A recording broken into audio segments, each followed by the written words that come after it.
Oh yeah, happy Friday everyone. Today's topics, we'll be talking about SEO testing, the new 2023 link, and some ChatGPT for SEO tips with a very special guest today, Josh Bachynski.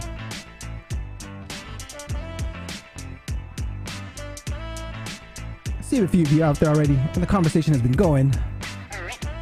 Don't be shy, say hi in the live chat. Let me know where you're watching from. Kobe Holland, happy Friday, fellas.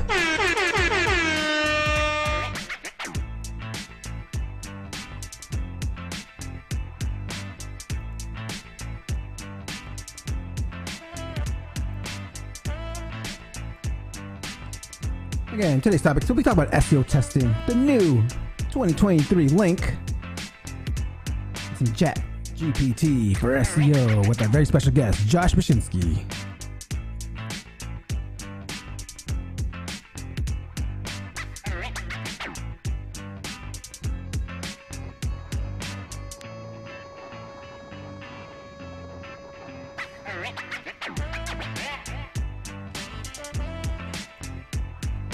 Jeremy says, I don't think that will be happening anytime soon, at least not with Chase. I believe you're talking to Maddox on that one. Maddox says, I remember White Hat versus Black Hat show. You should bring that back, Josh. Well, Josh is not here yet. We're still waiting for him in the back. I'll be sure to bring up your comments.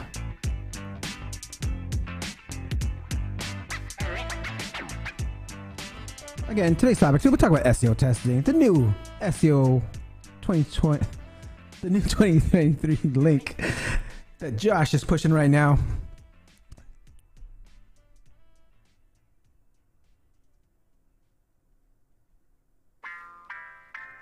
We got about 7 more minutes to go.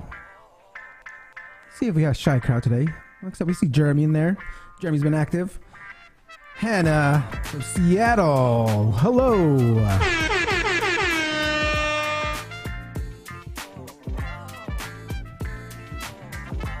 Lucy, hi everyone.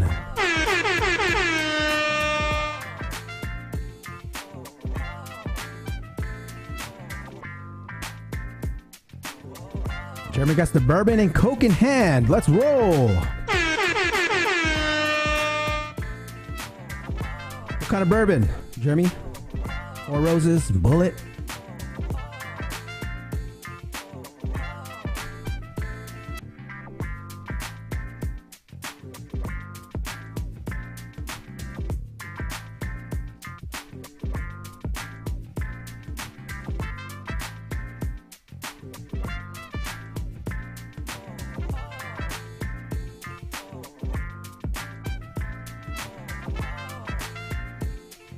Jack Daniels, love it.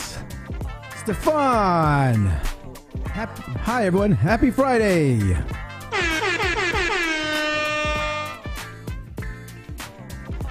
Alright guys, today's topics, we talk about SEO testing, the new 2023 link that Josh has been talking about, and ChatGPT for SEO with a very special guest today, Josh Bachynski.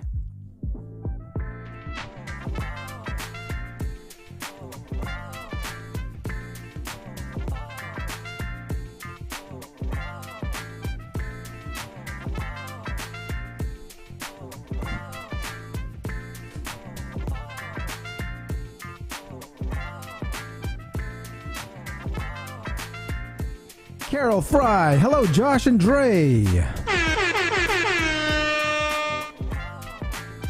I'll be sure to let Josh know that you said hi. We're still waiting for him.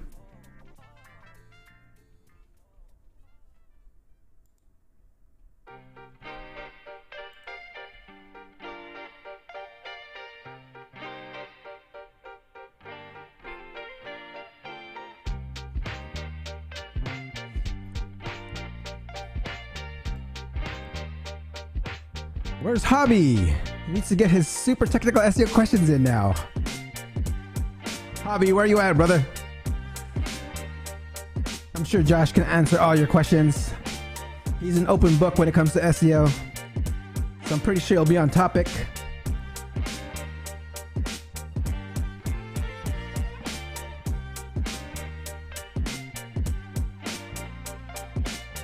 All right, we got 4 more minutes to go.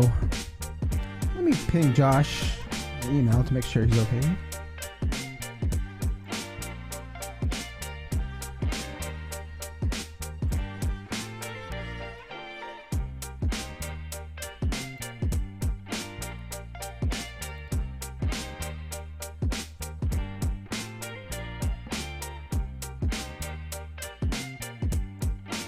Oh, there you go. Hey, Josh, can you hear me okay?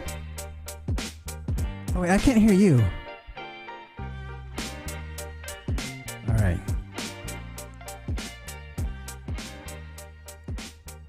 Can you hear me now? Yeah, I can hear you now. Love it, love it. Okay, we got about 3 more minutes to go. So what I do is in the very beginning, I go through over like a few videos I find over the internet in the past week. It's about 4 of them, so it goes into about 8 minutes after 12 my time, and then I'll introduce you in. Sure thing. All right, we got a lot of people already talking in the live chat and saying hi to you. We had one from Carol. We had from Stefan and Jeremy.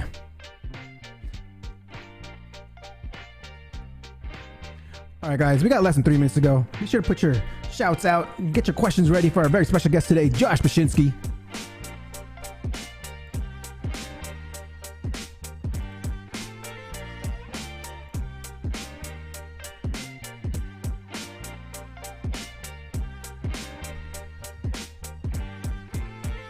Today's topics, we'll be talking about SEO testing, the new 2023 link, and ChatGPT for SEO with a very special guest today, Josh Bachynski.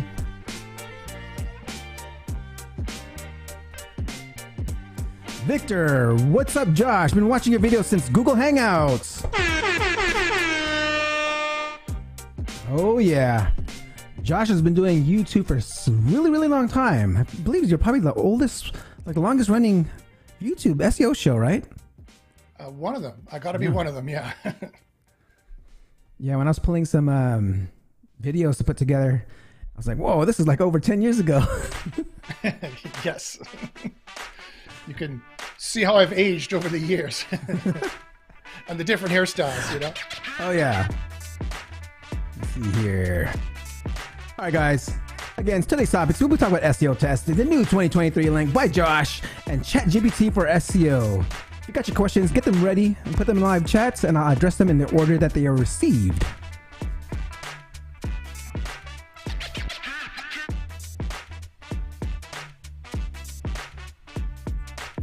Ernesto, what's up, Dre Dog?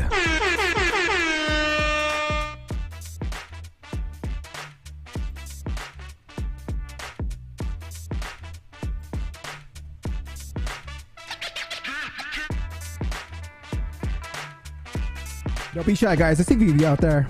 Say hi in the live chat. All right, we got less than 1 minute to go. I'm going to go ahead and get things ready here. And Josh, I'm going to put you on mute, and then I'll unmute you right when I bring you in. All right.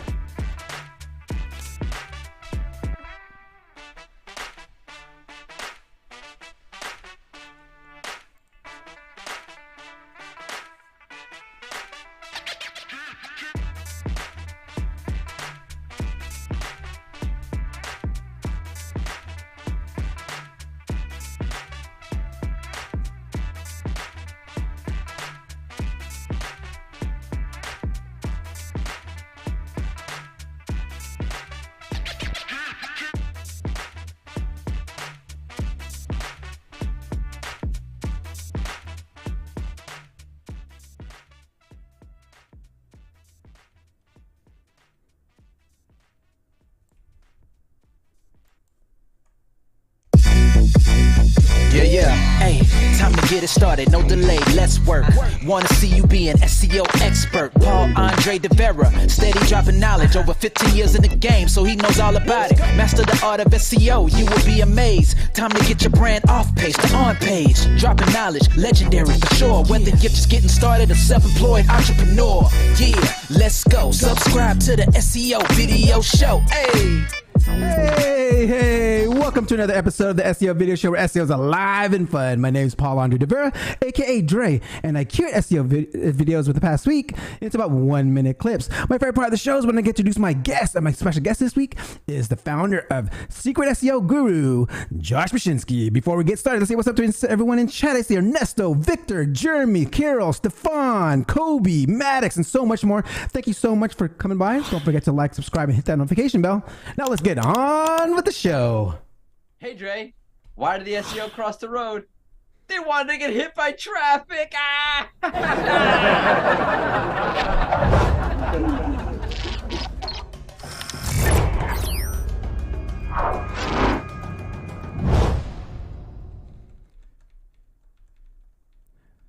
Google just refreshed its documentation on canonicalization. To better help site owners, the original documentation was just updated yesterday, so be sure to check that out, and the link is in the description. Google also released a video on covering multiple topics that was asked in January, so be sure to check that video out too.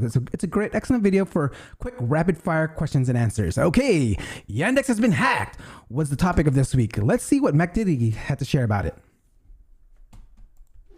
The document you're seeing here is a full list of 1,922 ranking factors in the Yandex search engine. I'll show you where you can download it for yourself soon. Why is this so important? Although Yandex isn't Google, we can still learn a lot about Google by studying the source code release, more than ever before. According to Alex Burax, who we'll learn more about later, Yandex is chock full of ex-Googlers. They built it as a Google clone, and the same SEO tactics that work for Yandex work for Google. If you compare Google versus Yandex results, they're about a 70% match. In addition, Yandex has a RankBrain equivalent machine learning algorithm called MatrixNet. And the first damn ranking factor in the leaked document is, lo and behold, PageRank, the same algorithm that made Google Google. That said, take all of this with a grain of salt. Google and Yandex both have machine learning driving their results, so there's more to these 1,922 ranking factors. That said, this is the best insight we've ever seen into how these algorithms work.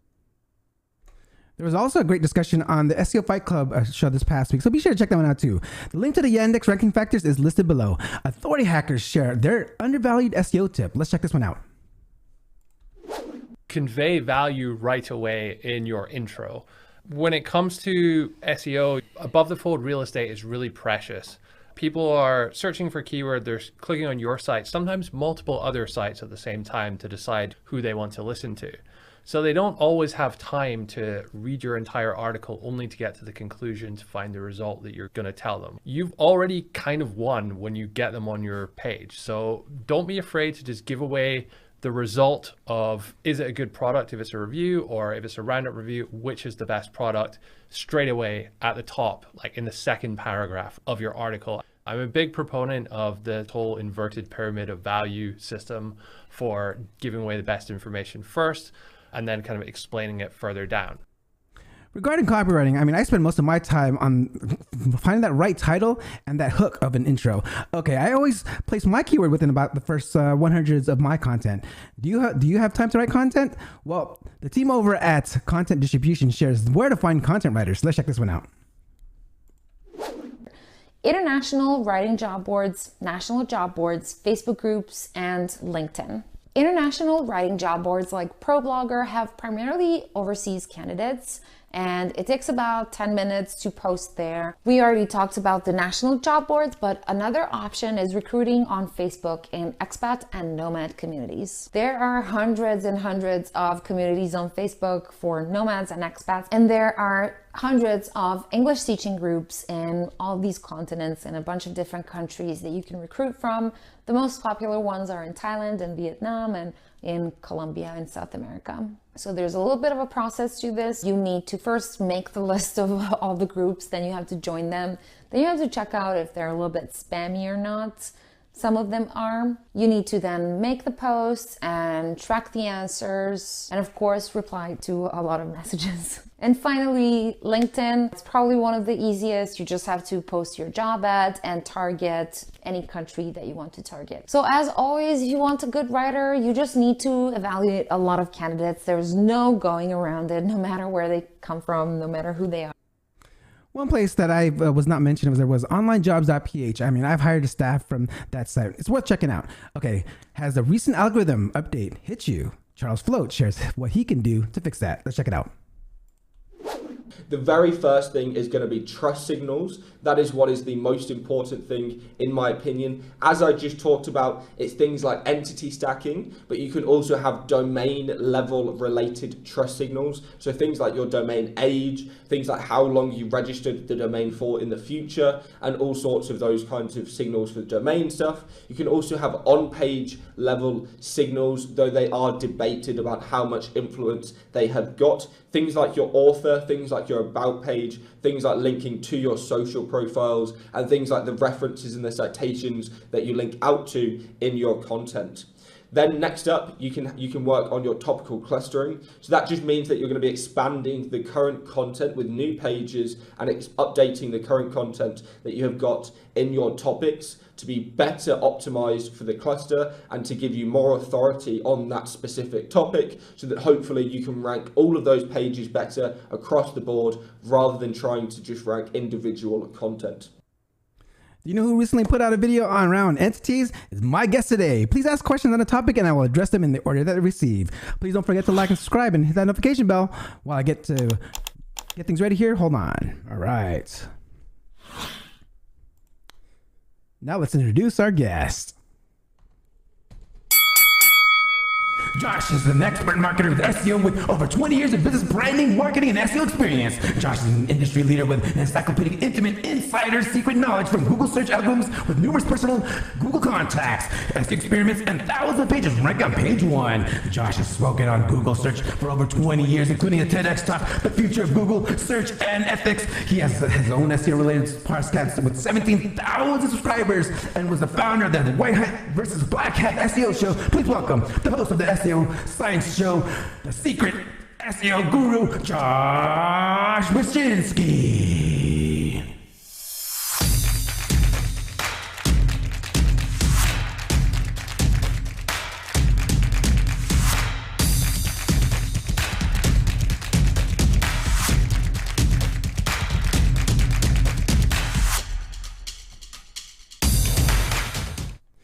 Josh, my man, welcome to the show.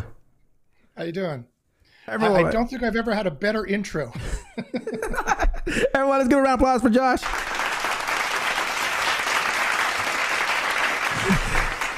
Yeah, I was losing my breath there. I mean, I had a lot to say about you, so I wanted to make sure I get it all in there.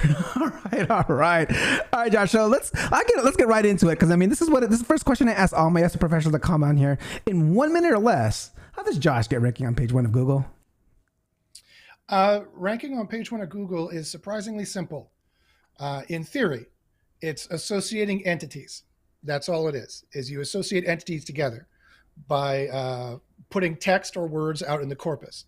Because, of course, Google is all AI-based. All you have to do is associate entities. That's it. Deceptively simple sounding, but in practice, it could be very, very difficult to do. Because Walmart, for example, has a lot of signals in the corpus that says it should be selling this, it should be selling that. It's a giant, huge brand. Billions and billions of pages talk about Walmart. And so those entities of what Walmart wants to rank for and who Walmart is are highly associated. And for you to start cutting into the territory, you need to have billions of web pages talking about you if you want to start taking away Walmart's share of the entity association. So very simple to say. I could say it in 5 seconds. Really hard to do in practice. Love it. First knowledge bomb of today. Okay, hold on. Let me rewind this real quick. Hold on. Josh, take us way back in time, like over 20 years ago. How'd you first get into SEO? So I'm going to date myself. Okay. I started doing SEO in the late 90s before Google even existed. Now, of course, SEO at that time, was a tiny, tiny little, it didn't even exist as an industry. Basically, if you put keywords in the meta keywords and you put keywords in a couple other places, that was SEO, that was it. Mm-hmm. So SEO wasn't that complex. It was just basically an offshoot of HTML. And I learned HTML by signing up I was born and raised in Winnipeg, Canada. At the University of Winnipeg, I used to work there, setting up computer networks and fixing computers. So this thing called the web came out, and this thing called HTML came out. I said, "Oh, this is neat. This is probably going to be the wave of the future. I'm going to learn how to teach this. I'm going to learn this, And how I decided to learn it and to force myself to learn it was I signed up to teach it at the University of Winnipeg where I worked. And so in 3 or 4 months, I got a book on HTML. I think the specification was 1, I believe, HTML 1.0, I think it was. And now we're at HTML5. I learned what it was. And inside HTML is this thing called the meta tag. And in the meta tag, there's meta keywords that this thing called search engines would use. I'm like, oh, wow, neat. So that was the start of search engine optimization. And then from there, it just increased from there. Love that. Okay, so what part of SEO actually made you interested in it? The money. Love it. Putting too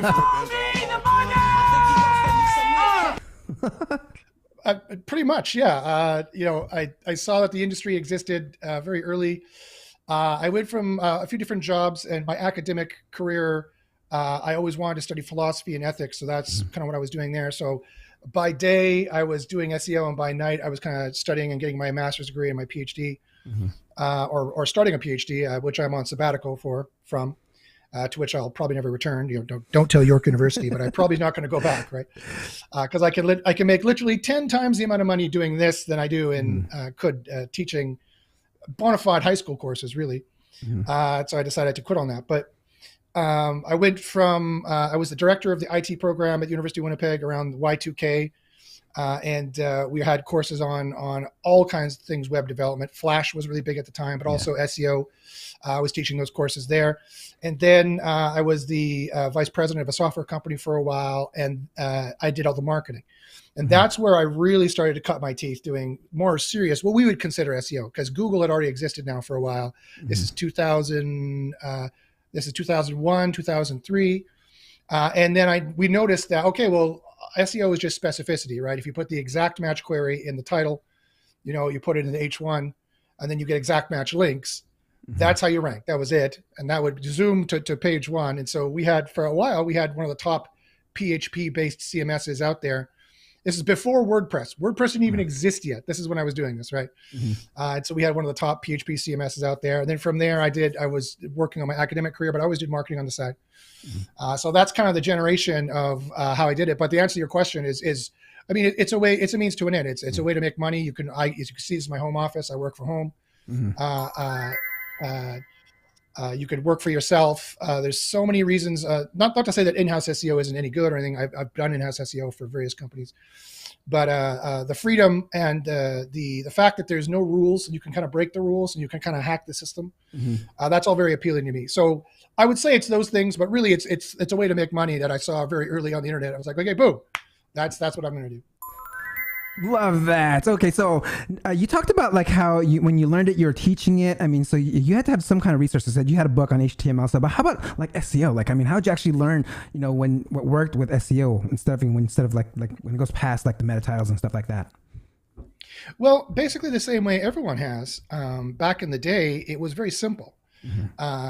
One experiment, and you'd see what worked. You put the EMQ, the exact match query that you want to rank for, the keyword, the search you want to rank for, in the title, and the page goes up right away. Like it's immediate. So it's a one-to-one correlation. Doing testing at that time was super, super easy.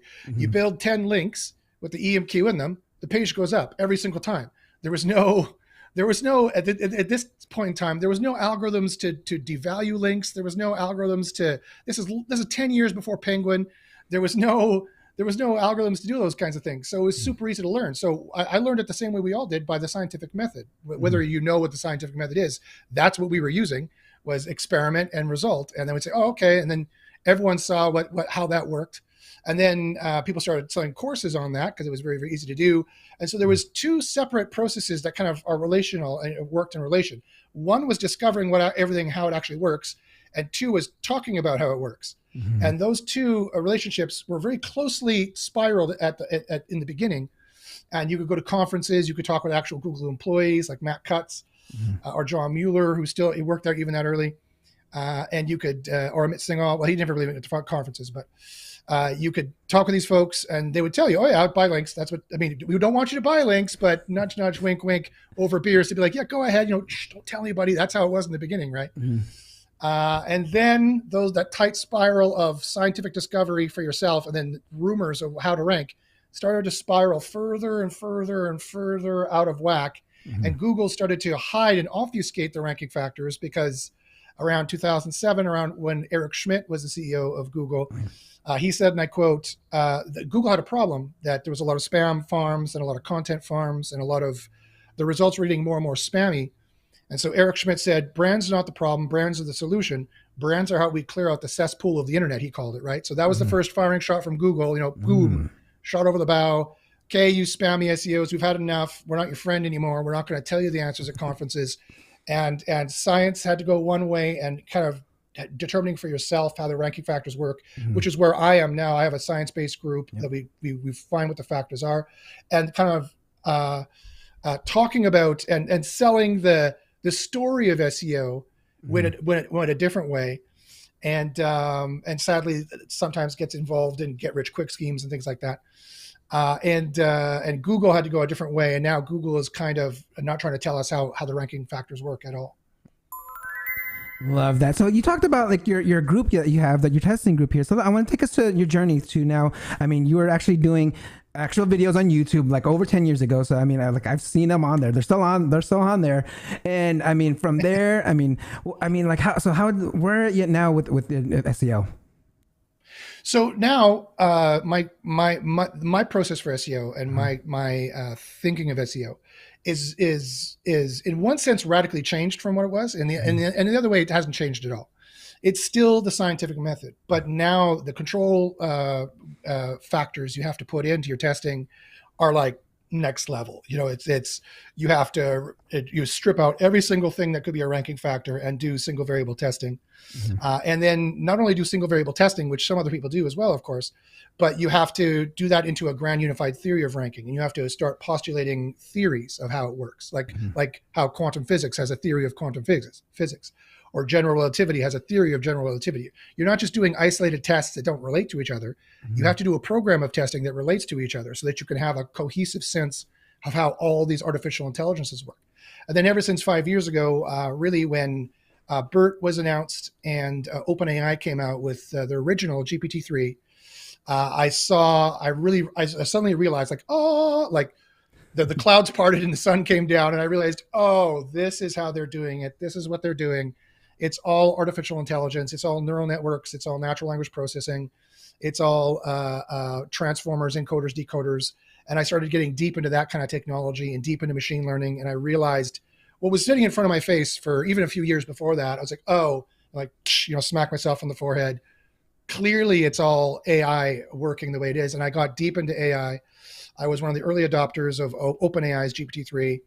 And not the GPT-3 or ChatGPT for that matter will tell you anything about how Google runs their AIs. Because here's a little pro tip I'm going to give everybody right now. Yes, I'm crazy about ChatGPT too. So I'm not saying don't use ChatGPT. But if you think that ChatGPT can magically tell you the keywords that Google is using, you're totally wrong. It's like saying, if I go to Thailand and ask them the word for food, that I'll be able to talk to somebody in Mandarin. It's a different language. They're closely related, but it's two different things, right? Google has their own AIs they've built that extract their own entities based on their own tokens and their own corpus, based on their own neural networks. It comes out with a totally different entity set. And so, sure, if you have absolutely no idea what you're doing, you can ask ChatGPT, what should my keywords be? But I'm here to just to caution people in thinking that that's like the SEO atom bomb, because ChatGPT has come out, there's a lot of people who are just saying, just ask ChatGPT what it is and you'll get the magic keywords. And yeah, it'll tell you keywords. And 50% of the time they'll be okay. But 50% of the time they won't be okay. And I don't know about you guys, but in my personal private testing group, Underground SEO University, we try to rank 90% of the time at least. 50-50 is a coin toss. That's not good enough for us. That's not a profession. Our clients would fire us if we said 50% chance it'll work. Like our clients would fire us, right? We have, big contracts with very large corporations. There's a lot of very seasoned SEOs in there. We make well over $1 million US a year collectively. And we manage well over $10 million US a year of clients' profit, organic profit. So 50-50 is not good enough, right? We needed something better. And so I've been tearing my hair out and, you would see gray hairs if I didn't dye my hair. You'd see gray hairs all over the place. I've been tearing my hair out and pulling my hair out and going gray, working 12 hours a day trying to figure out how do we do all this testing. And we've got a tool coming out called Keyword Spy that is based on not on other artificial intelligences. It's based on Google's artificial intelligences, actually spying on Google's AIs, the stack of AIs they use, which is at the very least BERT, neural matching, DOM vector, MUM, Vision AI at the very least, which does images, knowledge graph, local. There's a few more in the stack I'm probably forgetting that we've discovered, but there's at least this many AIs running. Helpful content, of course. How could I forget AI? The product content AI. Each of these AIs has their own entities and their own rules and their own ranking scores that they add into the total shard collection of the search results page. So my group has realized that you need to know how each of these AIs works, because that's how you squeeze out points out of them to get ranking points, right? It's like as if, remember when you're a kid and you're like, well, I'll ask, for those of us who grew up in a dual parent family, we're like, okay, well, if mom doesn't say yes, I'll go and ask the other mom, or if mom doesn't say yes, I'll go ask dad, right? You know, it's that kind of thing. It's like, if you don't get good points with this one source, maybe you can get good in graces or good points with the other source. And so it's like that kind of system, except now there's 12 parents you have to please. There's 12 different AIs that are scoring and ranking every single page and putting in their own 2 cents of where this should rank and giving points in the score collection. And so our group has learned how to find the different ways of testing these different AIs. We've reverse engineered those AIs and put them inside of Keyword Spy. And you can learn about how we do the testing inside Underground SEO University. So if you ask, where am I with SEO now? I'm light years from where I started. The same still basic scientific method, but it's grown from like an infancy state to I'm flying around in anti-grav cars right now. Like that's the difference, right, between the start and now. And it's super exciting now, especially with ChatGPT coming out. I'm getting more videos coming out on my channel soon about how you can use ChatGPT to mine the secrets of marketing that people, only the top experts know. Like, for example, I just put a video out recently about how you would use Google AdWords to get free marketing data to know actually how much money is behind each niche.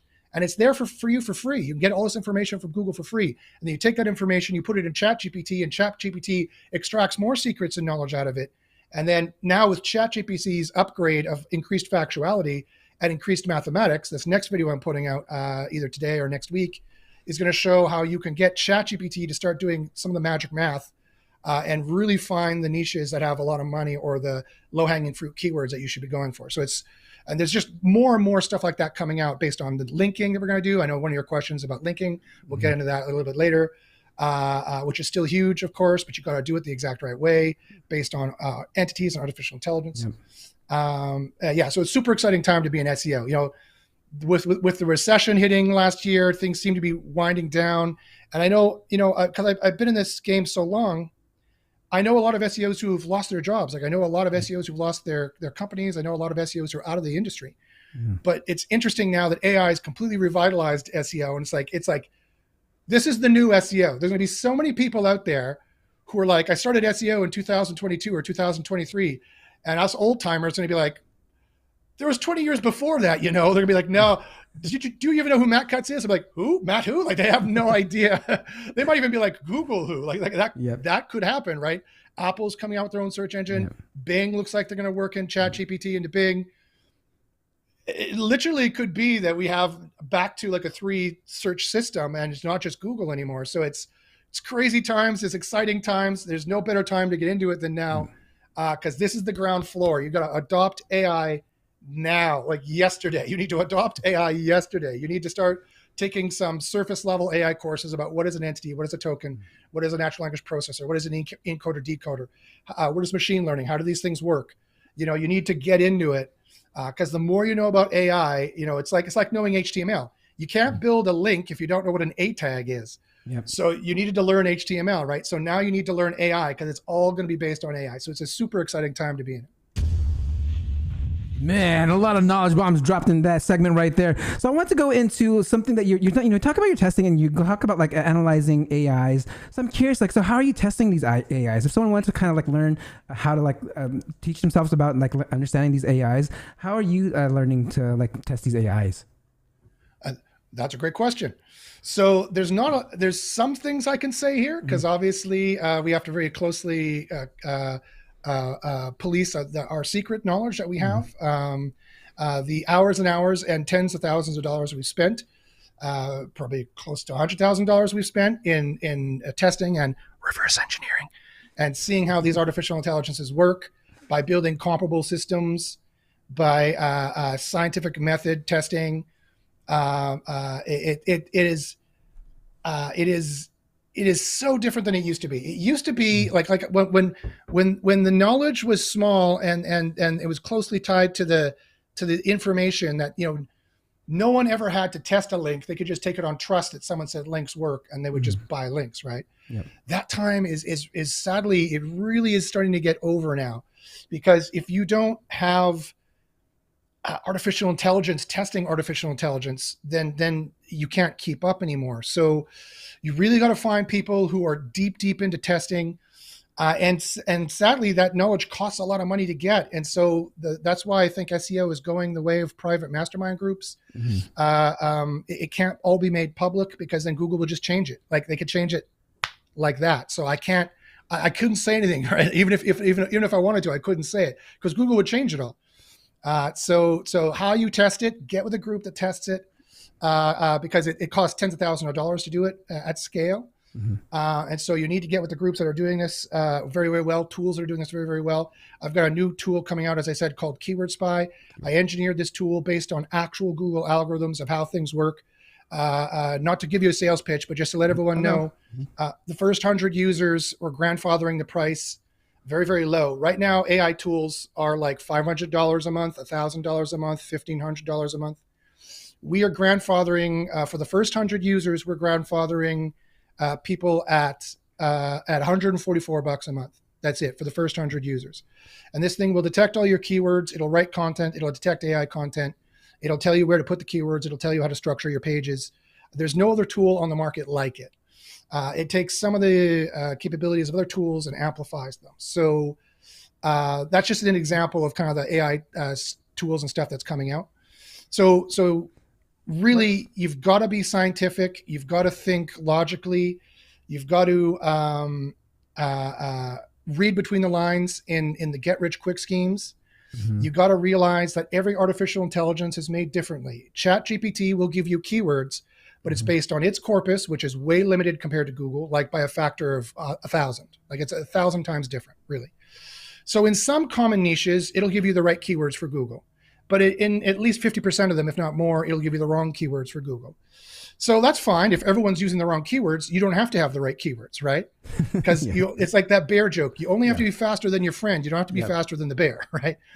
But the logic of competition will force everyone to get better keywords and get better AI tools and detect what Google is doing better. And in those cases, now your competition is going to start to pull away from you. So this is the time to invest in AI now. This is the time to get in the right group now, or get the right tool now, and to get the right keywords and to get the right knowledge. Love that. Okay. We have Jeremy here saying, yep, this show is as fire as I thought it would be. Loving it. Okay. Say Klein says, amazing knowledge. Okay. So I wanted to go ahead and let's go ahead and take some questions before we go into our next topic. But when we had a few questions that came in here, let's take one from Stefan. Stefan asks, hi, Josh. What do you recommend to do to improve EEAT, and how AI tools could help me with this? Stefan, that's a great question. Up until last year, my answer would have been radically different, because it was based on my testing. And I've severely and seriously tested everything in the EAT acronym. EEAT stands for experience, expertise, authority, and trust. This has been the guiding factor for Google's quality raters guidelines for the last, 10, 12, 15 years. And up until a couple of years ago, it was more a thing that white hats would talk about in general, and not necessarily something that Google's AIs would be tracking for directly. With the advent of the transformer, which is probably the BERT transformer, the bidirectional encoder representations from transformer, which Google has point blank admitted they use. Like it's listed in their list of AIs that they use. So it's undoubtedly they're using that, or something that has a larger corpus size and a larger token parameter collection, right? Because BERT was really small. Like BERT compared to ChatGPT, it's like a little baby. BERT only takes in around 176 tokens. ChatGPT takes in 4,000 tokens at a time. So that's the difference of like a paragraph to an essay. Like that's the difference of the writing that it'll take in. So it's entirely possible that Google's, for BERT, for their transformer, they might have moved to MUM, they might have moved to PALM, they could have moved to T5, which allows 10,000 tokens. So Google is the premier AI company on the planet. Don't think with OpenAI's little, this is like a boxing match where OpenAI has scored one little hit on Google and faced Google for a little second. And Google has been beating it up for 5 rounds. And now Google's going to come back and beat it up for another 5 rounds. Like that, don't take this one little part of this round in the fight as the entire fight. Sorry, my earbuds here are getting caught. But how would you improve EAT? Up until 2 years ago, I wouldn't say don't bother. It's not something they directly test for. Now it is something I can say with 100% certainty from scientific testing. I have proven it. If you join Underground SEO University, I will give you the proof. I'll say, look at my experiment. Here's the actual document where we did it, proving that they test for all these things and they test for it exactly in these ways. I will go through them exactly in USEOU, Underground SEO University.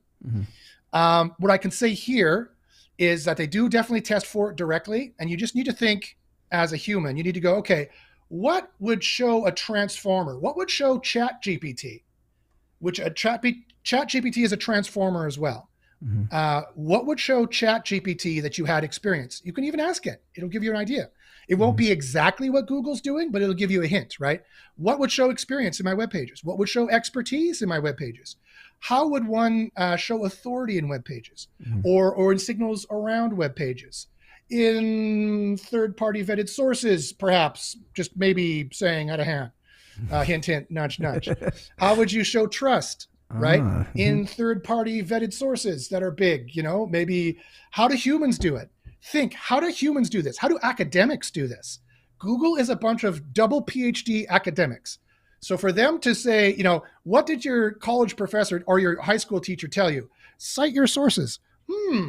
Maybe Google's using those kinds of quotations and citations in an MLA format or some kind of Chicago format in some kind of sense. Maybe, if a big site on topic XYZ maybe mentions you somehow and they can corroborate that entity with your entity, maybe that might help you in some way, shape, or form. And maybe there's some specific ways of doing it that if you do it just right, it'll really be a big difference as opposed to just a tiny difference if it's not quite perfect for the transformer to digest it. Just saying, ideas like that. They're not the only ideas by any stretch of the imagination. Bill Slosky, God rest his soul, also talked when he looking at the mountaintop patent and how the consensus of experts idea works in the mountaintop patent. That's another thing you might want to think about and go look at. So that's just the tip of the iceberg that I could say publicly here, and I probably already said too much, and my students would be pissed off at me. So I have to shut up. But join Underground SEO University, and we're all over this. We are all over this because it is that, and content is and EAT stretches both content on page, on site, and off site for sure. It's on both sides of the equation. But I don't even think of on-site and off-site anymore. It's really kind of an old way of thinking about it. There is just the corpus. There is just a collection of web pages that say stuff. Google doesn't rank web pages anymore. They rank entities. Google is an entity navigation system that you do it with text commands, like in DOS. Like you remember the old days, or Linux, for example, for those of you who go into Linux. You know how in Linux or DOS, you would say CD this directory, change it to this directory, ls list the files, or dir show me the files, right? That's how Google works. It's a file system. It's an entity object-oriented model. And each entity has properties like your name, address, and phone number, like your name, where you live. It knows about me. Search my name and check my name in the knowledge graph machine readable ID. And it says I am SEO. It says I am search engine optimization because I put it in there, right? I want to show everybody, this is how you manipulate an entity. Look, blah. And I made Google think that I am equal to SEO. That is the text string in my entity that they have in the knowledge graph for their knowledge graph. Like Brian Dean is an entrepreneur, I believe. Neil Patel is an author. No, it's the other way around. Neil Patel is an entrepreneur in there. Brian Dean is an author. And there's all these other, and that's not the only kind of entity. It's not just a person. It's everything. Everything is an entity. Beer is an entity. A shirt is an entity. A concept is an entity. They're all concepts. An entity is just a concept. So Google actually made a neural network, a mind, and they're relating concepts together. And by doing SEO, you are literally incepting, like remember the movie Inception? You are incepting Google's mind by giving it ideas of, oh, Josh Bachynski is synonymous with SEO. And the more people who say Josh Bachynski is synonymous with SEO on their corpus pages and in their social media and other places that I'll teach you in Underground SEO University, they're actually far more powerful than web pages. They will take entities and go whoop and put them together like this. And now all of a sudden in the tree cluster of Josh Bachynski, I'm just using myself as an example, like think of your business, right? In the tree cluster of Josh Bachynski, which was closely related to martial arts, Victoria, BC, SEO, ethics, philosophy, artificial intelligence. Now I tried to build a self-aware AI. I know I'm not going to argue. That's a highly contentious point. People are like, no, you didn't. Yeah, I did. I'm not going to argue about that right here, but I did it, right? If you Google self-aware AI, my page comes up first, right? Go now and Google self-aware AI. You should, last time I checked, see my page, not position 0. There's a featured snippet above me, but I'm spot number 1 under position 0. And I did that by doing this new entity process, which I don't want to keep talking about because that's probably one of the next questions. But but I took the self-aware AI entity that was way over here, and by doing stuff and things, I put them together like this. And the more stuff and things I do, the more synonymous they're going to become until they're one over the other. That's all SEO is. You just have to know how the AIs think about it. Excellent. To do EAT, you need to think of it in those terms. What would the AI think experience is? What would the AI think expertise is? How would humans in the real world show authority? How would humans in the real world show trust? Just think of those 2 principles and you could probably reverse engineer it yourself or think it out. Or join a group that already knows. Love it, Stefan. Hopefully that answers your question there. So I wanted to get into, this is a perfect segue to entities and something that you talk about, like, links are, dying, and there's a new type of link in 2023. And this all ties into exactly what you're talking about right now. Can you explain to everyone, what is this new link in 2023 about? So this is this new link, and I call it entity vector. So vector refers to like on a graph, if there's a line that shows the progression or digression of the graph, you could call that a vector, right? Or like when airplanes are flying, they'll say, give me your vector. A vector means a trajectory, a direction of movement, right? So entity vector is, consider, so this is the way the neural matching AI works, especially, but other AIs work this way, but this is the way the neural matching AI works, from my testing anyway, as far as I can tell. Imagine these words in terms of synonyms, right? Because neural matching is the AI that does synonyms and metonym replacement for them. And it's more than just synonyms, like they'll do metonym replacement as well. What is a metonym? A metonym is a broader word replacement. So for example, a metonym for the US government is Washington, right? That's a metonym. It's not a synonym, but it's a metonym. It's a word replacement. The news will say, in Washington today, they did this, blah, blah, blah. And they mean the US government, right? Yeah. So neural matching does metonym replacements. And that's how you don't necessarily need to have your exact match query in the page anymore, because they'll use all the metonym replacements with a certain statistical analysis of relatedness, depending on how closely those entities are related. If you want to rank for ballet for adults, they know that those people are looking for ballet classes because those words are closely related. That's one way they know. Another way they know is from RankBrain, which does which is a totally different AI system that works in a totally different way. But so the neural matching for entity vector, just for an example, because each of these AIs does it differently. So you need to know how each of these AIs works. You now have 12 masters or so, and you need to know how each of them work, or you're going to cut your nose off to spite your face. You're going to optimize for RankBrain, but you're going to suck in neural matching. You're going to optimize for neural matching, but you're going to suck in BERT or something like that, right? So it works on a vector, entity vector. So for example, consider these words together. So there's poor, poor, moderate, okay, pretty good, good, great, excellent, awesome. That is a vector of semantic, right? That is a vector of meaning in terms of it's getting better, right? You know, we went from typical to awesome, right? As good as it gets, right? That's a semantic vector. A number of the artificial intelligences work this way in that there are secret keywords that nobody may be using, and Google gets the meaning. They get the gist of what this query is about in various ways, and they get the gist of the meaning of what your page is about in various ways. And they can match query intent with pages. And if you're on the vector of the query intent, remember how Google wants to know what you want before you know it? This is how they do this, right?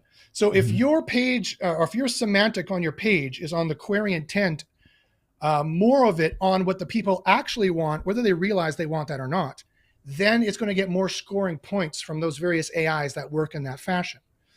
So that's how entity vector works, right? That's the first idea. So you've got to be more on the topic than humanly possible. You have to know what the AI thinks about it and what that vector of meaning is going to be. That's number one for entity vector.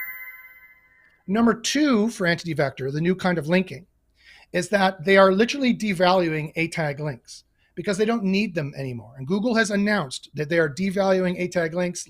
A tag links don't have as much weight anymore because they don't need them anymore. Because of the second algorithm that's part of this that I already mentioned, the mountaintop algorithm, the consensus of experts algorithm. So for example, if you say, if you're a rebel and you're going out there, and I've tested this directly, I'm everything I'm saying here I know with scientific levels of certainty because I've tested it. I'm not just drinking beer and talking drunk. I mean, I might be drunk and I am drinking beer, but I'm speaking from scientific perspective. If you're a rogue and you're saying, oh yeah, SEO is about aardvarks and you have to tweak the details of the aardvarks, you're not going to rank. Why? Because none of the consensus of experts say that. No one out there in the corpus, this is how Google knows what truth is or not. And truth with giant quotations. If none of the consensus of experts talks about that, then you're out to lunch. That's another way you need to be in the semantic vector. You need to be approaching the essence of what the consensus of experts have said. And the experts are not just any web page. So you can't just go getting, Joe Blog out in wherever it is, a site that no one visits and no one's ever been to and no one cares, some PBN somewhere that is selling links. You can't get those people saying it, or you'll have very, very little value for those people saying it. And then you might get nabbed by spam brain, which is literally their algorithm that polices for spam. There's a yin yang system in Google. There's the light and the dark. There's rank brain, which ranks pages, and there's spam brain, which demotes pages and de-indexes pages. So you need to please rank brain without pissing off spam brain. That's the other way I could say SEO is. You need to please rank brain without pissing off spam brain, right? And you need to understand all these AIs. Otherwise, there's no way you can do SEO anymore. So those are two things. Look it up. I'm not making this up. These are real algorithms that Google has called them. This is exactly how they work. And Google has admitted quite a lot of this, and I've scientifically tested the rest. So you need to be saying what the experts are saying, and you also need to be referenced and quoted by the experts, right? There needs to be a consensus of, think about peer-reviewed papers, how they all reference each other and they all talk about each other. That's the model that Google decided to use. Why? Because as I said, they're all academics at heart. So they're like, well, how does the human race do this? Oh, this is how we do this. Okay, this is how we're going to do this. And so now they literally have AIs who, like a human being, can read the information. It can understand like a human being, like as if they have a human who can read the entire internet, and some PhD who goes, pushes his glasses up his nose and reads the entire internet and knows who's quoted who's cited who has got peer review, who doesn't have peer review. That's the way the new linking works. Do A tag links still work at this time? Yes, I'm literally testing them right now, but their power is much reduced. And I could foresee a time in the future where they don't need them anymore because humans don't need A tag links.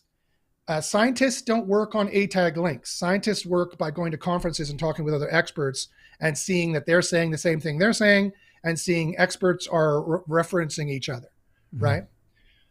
Jordan, hey Jordan, how you doing? He says MLA, exactly. MLA format, exactly. Which I presume you meant in terms of citations.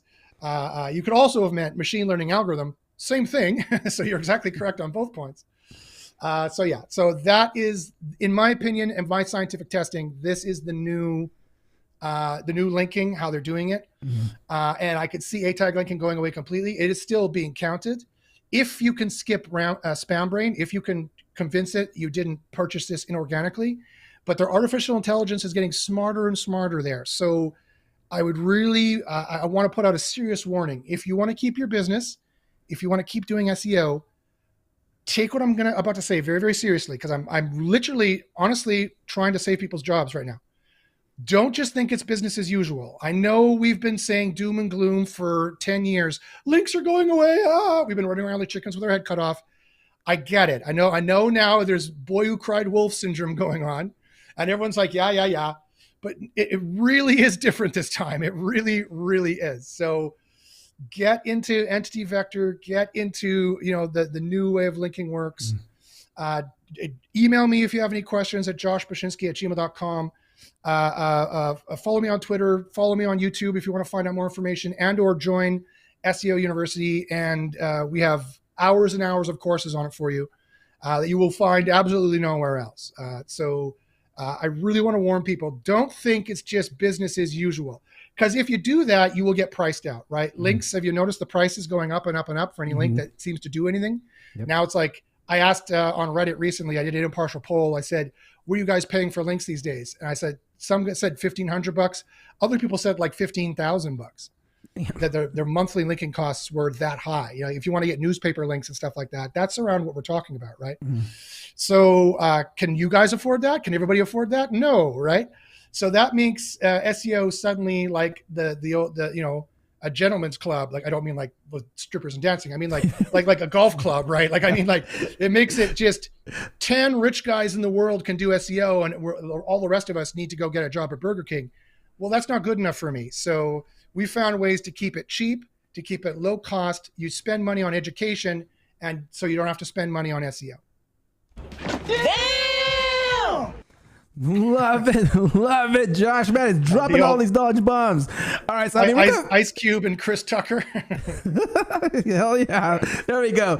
Okay, so I mean, we're coming close to time here, but I wanted to go ahead and you talked about like being referenced by experts. I mean, how can someone, like, for example, be referenced by an expert? Like, if they want to get, build this consensus of experts that you're talking about. Sure. So keep in mind, you might be like, okay, Josh, does that mean we need to go buy, edu links or something like that? Or no, Google's all over that. Don't go buy edu links. And you're like, oh, do we have to get like PhDs to reference us and stuff like that? And my answer is, if you can, yeah, that would be great. But every niche has their own experts. Like, Google had to make this one size fits all for everything, for every niche, right? Including niches that there isn't a lot of scientific factual knowledge. Have you noticed how much they've said in the helpful content and other press releases that your knowledge has to be factual, your page has to be factual, has to be scientifically proven and backed up. Like, you can't just be spouting, like my healing oil will cure cancer. Like, you can't go say stuff like that. There's ethical reasons why you shouldn't be doing that, obviously. But Google is looking to police the truth like that, just like ChatGPT is, right? They're very concerned about the truth. They're very concerned about their AIs being fed disinformation and giving disinformation.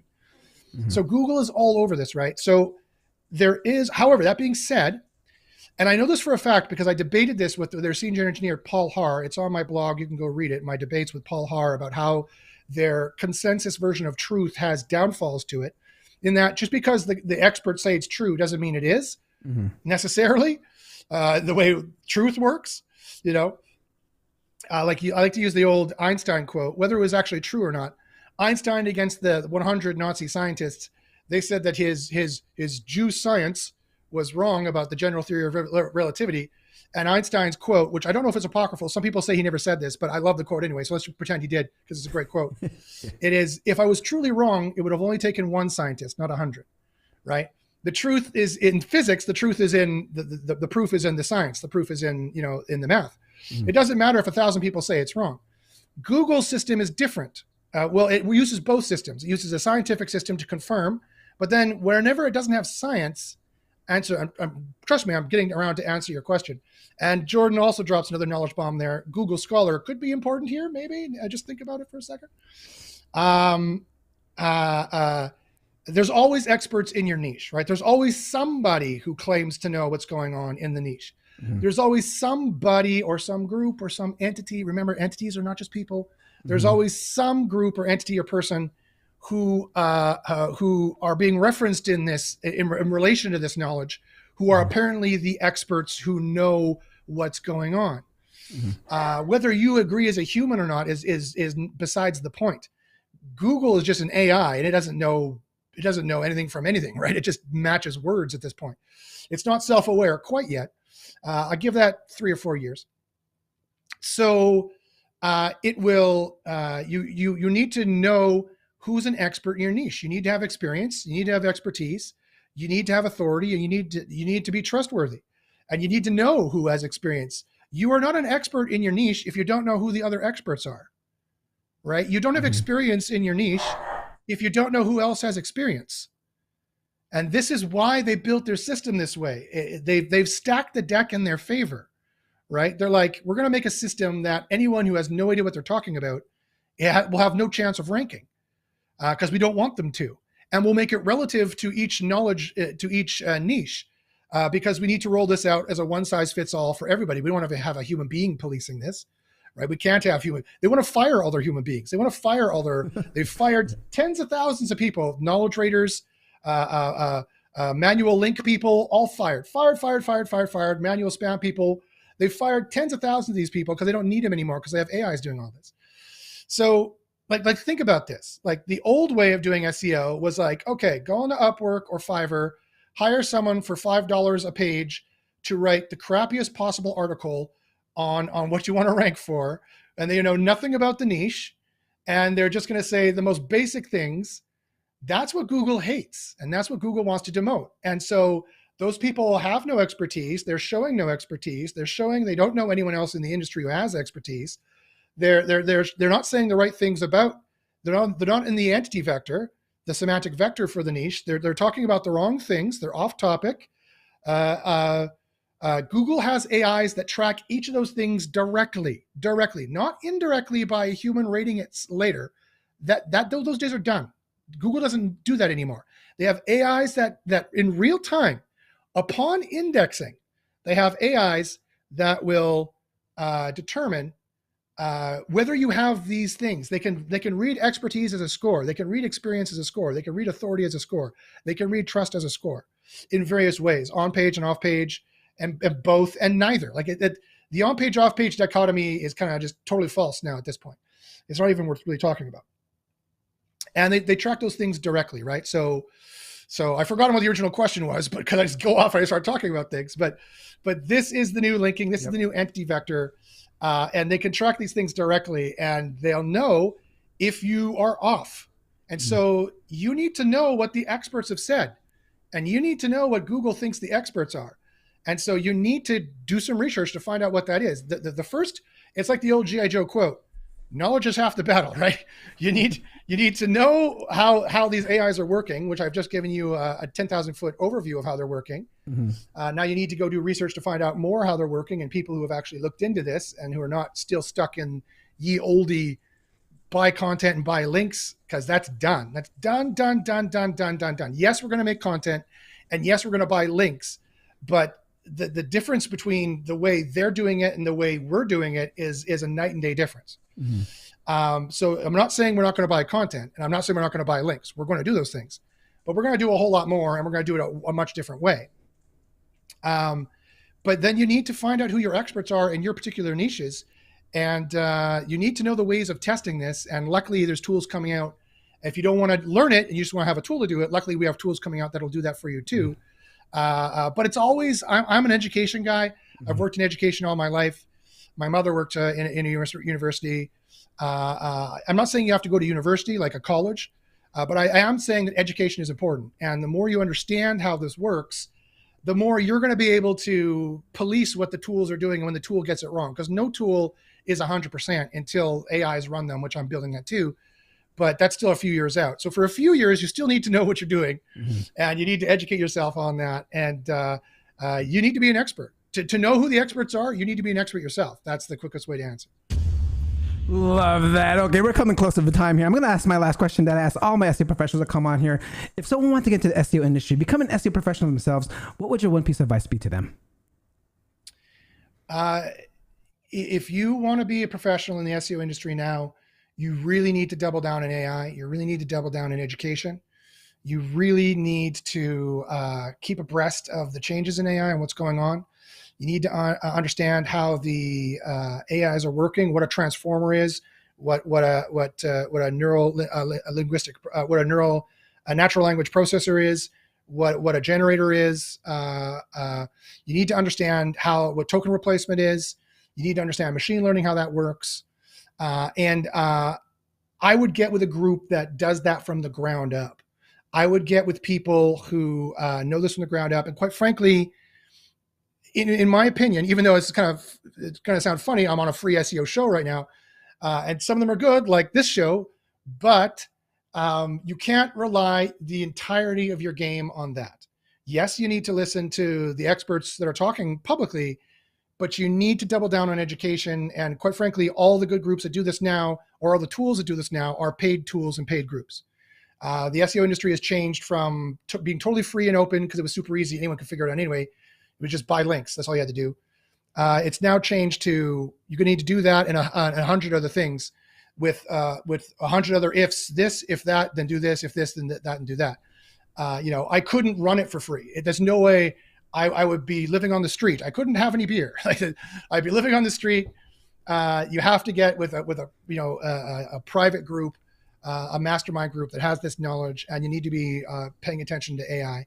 And this is another thing that I say. If you like rules, if you like structure, if you're the kind of person who likes well-published rules that are well-established, you just read the manual and you follow the manual, then SEO is not for you. You should get into paid. You should learn about Google ads. You should learn about Pinterest ads. You should learn about Instagram ads, all those kinds of things, paid traffic. Because not that there isn't an entrepreneurial spirit there too. There is, of course, a huge one. But all the rules of how ads work are written down more or less. And you can just read the rules and you can apply scientific method. You still have to apply some scientific method, some trial and error. And you can pay your cut to Google, which is going to increase every year and make less money, but have less stress, theoretically. Or if you're the kind of person who likes to hack things, you like to take things apart, break things, learn things, you like chaos, you thrive on scientific method, you're curious, you like figuring things out, you're not too stressed out about losing your business and not knowing what's going to happen next month, you're not too stressed about taking some risk, and you're not stressed about learning and the grind and learning more and figuring out how it works, then SEO is for you. So do you see that? Did you see what I mean? The dichotomy? Like if you're like more of a steady Eddie, just tell me how to buy the ads, and I don't want to think about it too much, and I don't want a lot of stress other than I have to pay a lot of money to Google to do this. Fine, then go in that direction. But if you are the kind of person who's like, I want to make a lot of money, I want to have chances of making huge money, I want to sail in the 7 seas and collect huge money, the chances for it, and get in those areas. And I don't care if it's a little turbulent and I will admit there's a little bit of stress because every time Google makes an update every 2 or 3 months, I'd be lying if I said my students weren't like, oh geez. But I know every SEO group says this, but when I say it, it's the actual truth. My group is barely hit by updates. I know every group says that. No group will admit that their students are hit by updates, but they're all liars. They are. I know. I am secretly part of these groups to know what everyone else is doing. Their people are hit by updates. Okay, my people are too, but I have to admit it is very, very reduced. So it's not super stressful. I don't want to. The stress isn't that you have to learn every day. That you can never just rest on your laurels and say, oh, that's it. SEO is done. I don't need to learn anything else. That never happens. So that happens in the paid world. If you want to just go, my learning's done, pay my $20 a click to Google, I'm fine with that. Go that direction if you like that. But if you want to make more money, if you want to be more entrepreneurial, if you want to survive by your intelligence and survive by your grind and your discipline, and you can stick with it, and you can survive those stressful periods where maybe you might suffer a little dip, then try SEO out, because you can definitely have more. You can still make money in SEO. It's still a $1 billion industry, and you can still live very, very well. For the first few years, you'll be working Monday to Friday, 8 hours a day. But after 3 or 4 years of success, then you can take Fridays off, then you can start working 6 hours a day. And then you should be reinvesting your money very, very wisely. You should be buying sites, selling sites. You should be buying real estate or whatever, look in your area, and making diversifying your portfolio of money and making smart purchases, which I also teach a little bit of in Underground SEO University as well. How to make all this money, but then how to wisely invest it. Love it, love it. Thank you for a great show. We're over time here. I'm sorry for keeping you here longer, but I have to, if there's any last a question, ask any advice or any ways for people to get a hold of you, how can people find Keyword Spy? Please, the stage is yours. Email me at joshbachynski@gmail.com. Follow me on Twitter at joshbachynski. Or follow me on, go watch my YouTubes at youtube.com/jbachins. That's J, B as in Bob, ACHYNS. I made the account back when you could do that. So it's /jbachins. I see when is Keyword Spy dropping. We're accepting limited people to join now. So if you want to get access now's the time, because after 100 users, that 144 price is no longer grandfathered, and the price will be considerably higher after that. Because if you look at all the other AI tools right now that do comparable things to what we're doing, they're charging like $500 a month is their lowest package. So the price definitely will be going up after that. But it does so much work for you. You can get rid of so many employees. You can save so much time. The spray and pray methods are kind of back on the table. So it's super exciting what you can do with it. Email me, joshbachynski@gmail.com, or follow me at Twitter at joshbachynski. Go to secretseo.guru if you want, and read about, that's the full price though. Don't buy at secretseo.guru. I have a special discount for all your listeners. All right. Don't buy there. Email me at joshbachynski@gmail.com. I'll give you a special discount. Tell me that you saw me on this SEO show, and I'll give you a special discount. So don't. I mean, you can buy there if you want, but I've got a special discount for you. So don't go to secretseo.guru. I mean, you can, but email me direct, joshbachynski@gmail.com. Or if you want to just know more about me before you want to buy, of course, I fully understand that and would recommend it. Go to youtube.com/jbachins, JBACHYNS, or search my name, Josh Bachynski, anywhere, and you'll find me. Love it, love it. Everyone, let's give a round of applause for Josh. Thank you so much. Can you hold on for one quick second while I sign off here? Just one quick second. Sure. All right, guys. That concludes another episode of the SEO Video Show. Don't forget to like, subscribe, and hit that notification bell. And I'll see you next week. Peace out.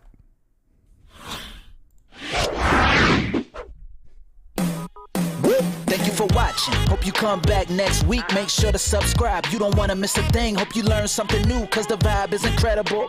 From the special SEO professionals, SEO video show. Let's work. Want to see you be an SEO expert. Paul-Andre De Vera helping you step it up. No delay right now. Time to level up. Hey, thank you so much for watching. Make sure to subscribe. Woo!